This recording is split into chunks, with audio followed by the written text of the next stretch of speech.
कहानी एक माँ की। एक समय की बात है। एक औरत जिसका पति अब इस दुनिया में नहीं था, अपने एक बेटे के साथ किसी शहर में रहा करती थी।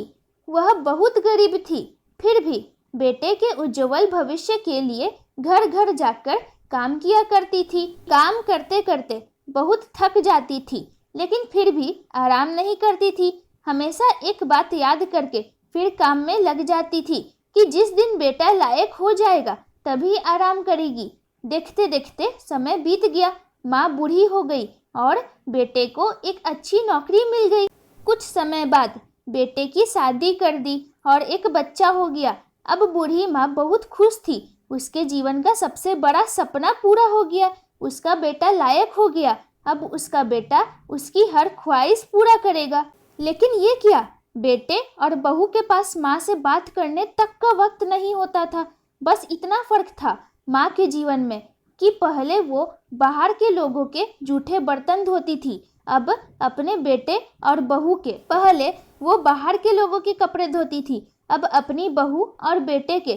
फिर भी खुश थी क्योंकि औलाद तो उसकी थी। सर्दियों का मौसम आ गया था। एक टूटी चारपाई पर घर के बिल्कुल बाहर वाले कमरे में एक फटे कंबल में सिमटकर माँ लेटी थी और सोच रही थी कि आज बेटा आएगा तो उससे कहूंगी कि तेरी माँ को बहुत ठंड लगती है, एक नया कंबल लाकर दे दे। शाम को बेटा घर आया तो माँ ने बोला, बेटा ठंड बहुत है, मुझे ठंड लगती है और बात ठंड की नहीं है, मैं बूढ़ी हो गई हूँ इसलिए शरीर में जान नहीं है। इस फटे कंबल में ठंड रुकती नहीं है, बेटा कल एक कंबल लाकर दे दे। बेटा गुस्से से बोला, इस महीने घर के राशन में और बच्चे के एडमिशन में बहुत खर्च हो गया है। कुछ पैसे हैं लेकिन उससे बच्चे का स्वेटर लाना है, तुम्हारी बहू के लिए एक शॉल लाना है। तुम तो घर में ही रहती हो, सहन कर सकती हो, हमें बाहर काम करने के लिए जाना होता है। सिर्फ 2 महीने की सर्दी निकाल लो, अगली सर्दी में देखेंगे। बेटे की बात सुनकर माँ चुपचाप उस कंबल में सिमटकर सो गई। अगली सुबह देखा तो माँ अब इस दुनिया में नहीं थी। बेटे ने सबको खबर दी कि माँ अब इस दुनिया में नहीं है। सभी रिश्तेदार, दोस्त, पड़ोसी इकट्ठे हो गए। बेटे ने माँ की अंतिम यात्रा में कोई कमी नहीं छोड़ी थी। माँ की बहुत बढ़िया अर्थी सजाई थी, बहुत महंगा शॉल माँ को ओढ़ाया था।